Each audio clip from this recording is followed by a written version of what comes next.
Hello aspirants, I welcome to my UPSC journal. हम कर रहे हैं फ्री एनसीईआरटी सीरीज, जिसमें आज हम कवर करने वाले हैं क्लास 6 एनसीईआरटी ऑफ हिस्ट्री और उसका chapter number 2 which is from hunting gathering to growing food. तो इसमें हम देखेंगे कि कैसे नियोलिथिक पीरियड में जो लोग थे वो डिपेंडेंट थे on hunting and gathering for their food. फिर मेसोलिथिक पीरियड में they started growing crops and Neolithic period आते आते they started living a settled life. तो ये पूरे ही तीनों फेजेस आज हम इस चैप्टर में देखने वाले हैं। तो चलो फिर आज का लेक्चर शुरू करते हैं। चलो तो फिर शुरू करते हैं अपना चैप्टर नंबर 2। और सबसे पहले हम देखेंगे कि लोगों को क्यों कहा जाता था हंटर गैदरर्स। तो in early period people used to gather food by hunting and gathering, यानी कि जो हमारा अर्ली पीरियड था उसमें लोग खाना नहीं बनाना जानते थे, उन्हें क्रॉप्स उगाना नहीं आता था। तो वो या तो अपना जो खाना है उसको किसी एनिमल को हंट करके अपने लिए जनरेट करते थे, या फिर वो अपने खाने के लिए किसी प्लांट से फ्रूट्स या इस अलग या फिर फिशेस को हंट करके वो अपना खाना गैदर करते थे। तो इसीलिए हम उन्हें बोलते थे हंटर एंड गैदरर्स। क्यों? क्योंकि वो एनिमल्स को हंट करते थे, वो फिशेस को पकड़ते थे और साथ में वो प्लांट से गैदर करते थे अपना खाना, जैसे कि फ्रूट्स। तो इस वजह से जो हमारा इनिशियल अर्ली एजेस थे उसमें हम कहते थे उन्हें हंटर गैदरर्स। और साथ में वो कभी भी एक जगह नहीं रहते थे, वो हमेशा एक जगह से दूसरी जगह ट्रैवल करते रहते थे। क्यों? क्योंकि अगर वो एक जगह रहते थे तो धीरे धीरे जब वो वहाँ के एनिमल्स को बार बार हंट कर लेते थे तो एक टाइम पर उनकी पॉपुलेशन कम हो जाती थी और उनको पकड़ना उनके लिए हो जाता था मुश्किल। तो वो क्या करते थे कि हर थोड़े टाइम पर अपनी जगह बदलते रहते थे, जिससे कि जो उनके लिए हंटिंग के लिए एनिमल्स होते थे वो एम्पल प्लेंटी में रहते थे। उसके अलावा जब वो नई नई जगह जाते थे तो उन्हें नए नए प्लांट्स मिलते थे, सीजनल फ्रूट्स मिलते थे, तो वो उनके लिए और बेटर अपॉर्चुनिटी थी क्योंकि उनको ज़्यादा फूड मिलता था। इसके अलावा वो कोशिश करते थे कि वो हमेशा वहीं जाएं जहाँ पर पानी का सोर्स हो, यहाँ पर ज़्यादा पानी अवेलेबल हो, क्योंकि पानी जहाँ होता था वहाँ पर एनिमल्स भी ज़्यादा होते थे, वहाँ पर प्लांट्स भी ज़्यादा होते थे। और साथ में वो ढूंढते थे जगह जहाँ पर उन्हें वुड, केव्स ये सब भी मिलती रहे, बिकॉज रात में वो केव्स में रहते थे, वुड का भी वो यूज़ करते थे। तो इसलिए वो कभी एक जगह नहीं रुकते थे, क्योंकि उस टाइम पर उन्हें खुद से कोई भी चीज़ प्रोड्यूस करने नहीं आती थी। तो इसलिए वो एक जगह से दूसरी जगह ट्रैवल करते थे ताकि उनको फूड मिलता रहे, उनको वाटर मिलता रहे, उनको प्लांट्स से फ्रूट्स वगैरह मिलते रहे। सो इसीलिए they used to travel from one place to another. और आर्कियोलॉजिस्ट को टूल्स मिले हैं, इसलिए वी कैन से कि वो हंटिंग जैसी एक्टिविटीज़ करते थे, बिकॉज काफ़ी सारे टूल्स इस तरह के पॉइंटेड वाले हमको बहुत अलग अलग साइट से मिले हैं, विच टेल्स कि जो हमारे एंशिएंट लोग थे, जो हमारे अर्ली ह्यूमंस थे, दे यूज्ड टू हंट।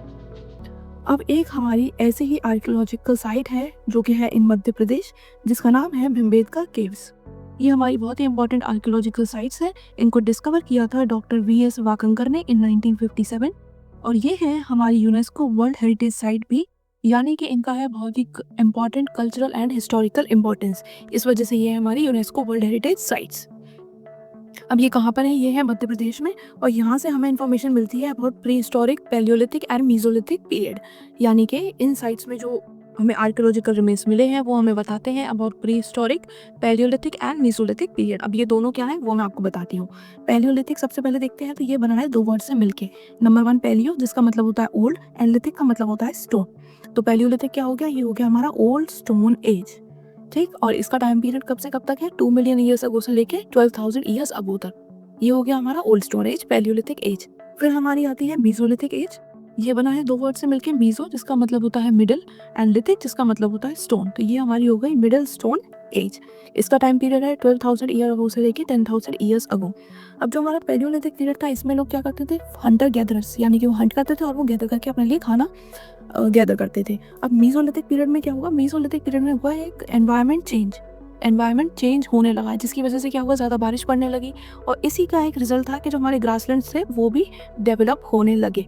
अब जब ग्रासलैंड्स बढ़े तो जो नंबर ऑफ एनिमल्स था वो भी इंक्रीज हो गया, और इस वजह से इस टाइम पर जो हमारे ह्यूमंस थे उनके पास बहुत सारे ऑप्शंस थे, उनके पास बहुत सारे एनिमल्स अवेलेबल थे, जैसे कि डियर, गोट्स, शीप और भी अलग अलग एनिमल्स। तो उन्होंने क्या करा? उन्होंने हर्डिंग एंड डियरिंग ऑफ एनिमल्स भी स्टार्ट कर दिया था इन मीसोलिथिक एज।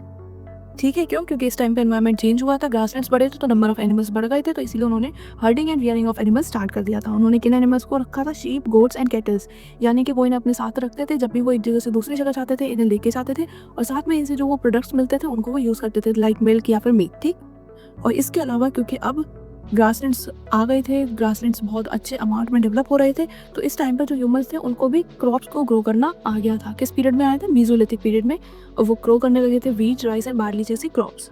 इसके अलावा फिशिंग भी इंपॉर्टेंट थी, और साथ में जो यहाँ पर टूल्स थे, अगर हमें जो पैलियोलिथिक के टूल्स थे वो बहुत बड़े थे, रफली साइज थे, क्योंकि उन्हें उस टाइम पर बनाने नहीं आता था। बट जब मीसोलिथिक आई तो इस टाइम तक वो पहले से अच्छे टूल्स बनाने लगे थे, और इस बार टूल्स उतने बड़े नहीं थे, दे वर टाइनी, और इनको हम कहते थे माइक्रोलिथ्स। तो मीसोलिथिक के टूल्स को हम बोलते थे माइक्रोलिथ्स। तो MM याद रखना।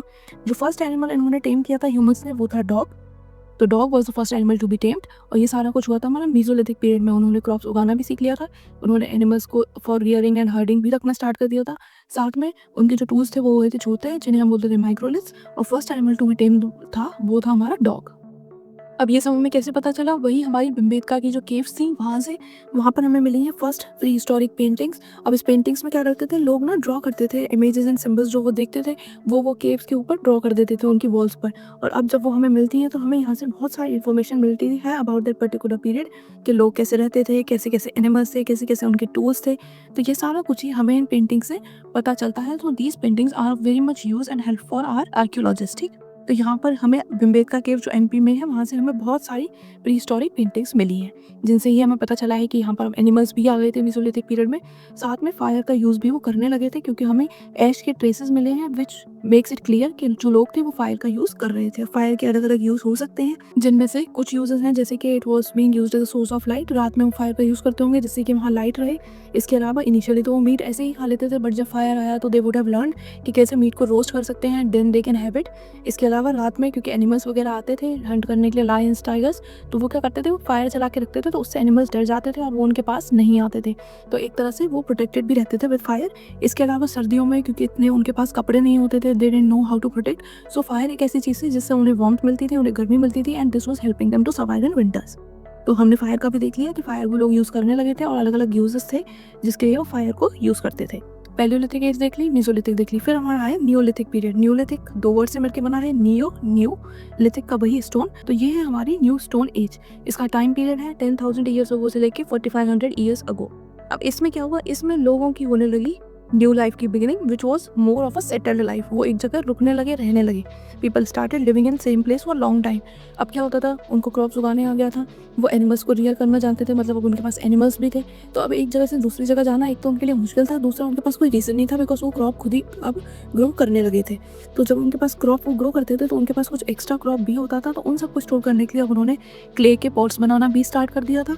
और साथ में अब वो एनिमल्स को और अच्छे से रखते थे बिकॉज उनको एनिमल्स के अलग अलग और भी यूजेस पता चल रहे थे, जैसे कि एनिमल्स से उन्हें हैन से उन्हें एग मिल सकते हैं, उन्हें मिल्क मिल सकता है फ्रॉम काउज एंड बफेलोज, गोट से भी, साथ में उनको मीट भी मिल सकता है। तो इसलिए वो और भी अच्छे से पहले से नर्चर कर रहे थे। तो this was on happening in neolithic age, जब वो एक सेटल्ड लाइफ स्टार्ट करने लगे थे, जब वो started living in a particular place, एक ही जगह पर वो रहना स्टार्ट कर दिया उन लोगों ने। ठीक है, एक सेटल लाइफ। अब ये हमें कैसे पता चला, क्योंकि हमें हट्स मिले हैं, हमें हाउसेस मिले हैं, इन सब के हमें ट्रेसेस मिले हैं विच प्रूव्स कि लोग एक जगह रहने लगे थे, वो घर बनाने लगे थे, वो अपने हट्स बनाने लगे थे।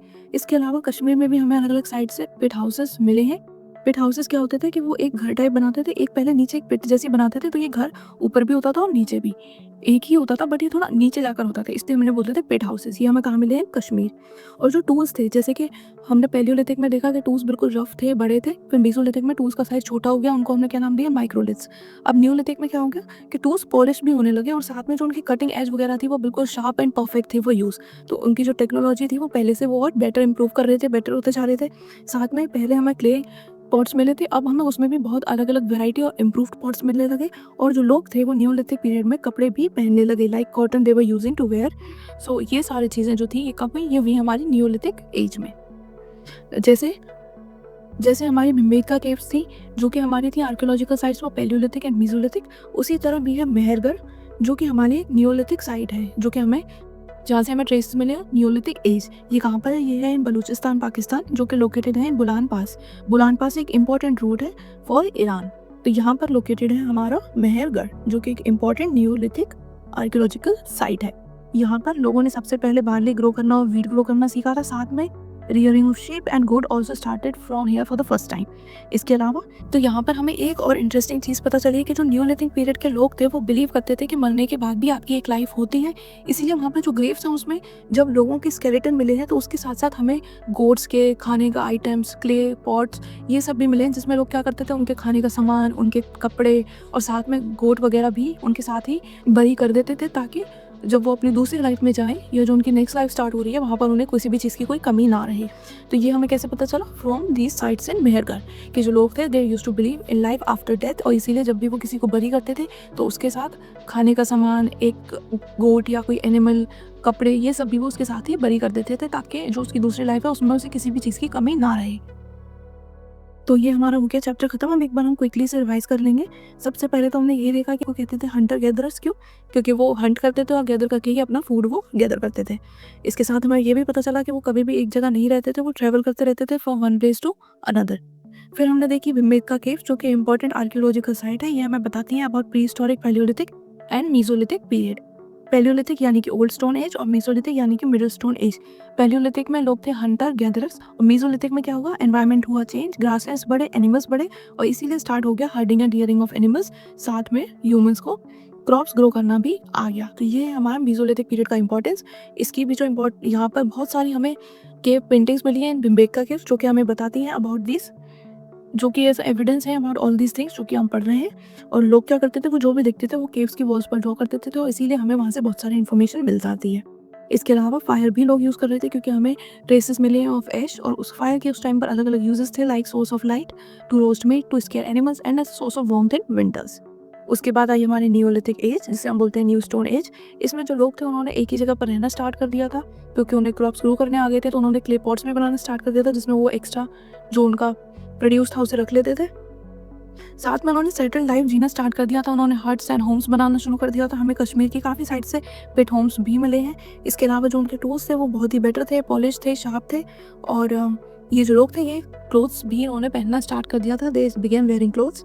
एक इंपॉर्टेंट न्यूलिथिकल साइट है हमारी मेहरगढ़ में, जो कि है बलूचिस्तान पाकिस्तान में। ये लोकेटेड है इन बुलान पास, और यहाँ से हमें पता चला कि कैसे जो लोग थे वो बिलीव करते थे लाइफ आफ्टर डेथ, और इसीलिए जब भी किसी की डेथ हो जाती थी तो वो उसको बरी करते टाइम उसके साथ खाने की चीज़ें, कपड़े और साथ में कोट वगैरह को भी बरी कर देते थे, ताकि जो उसकी नई लाइफ है उसमें उसे किसी भी चीज़ की कोई कमी ना रहे।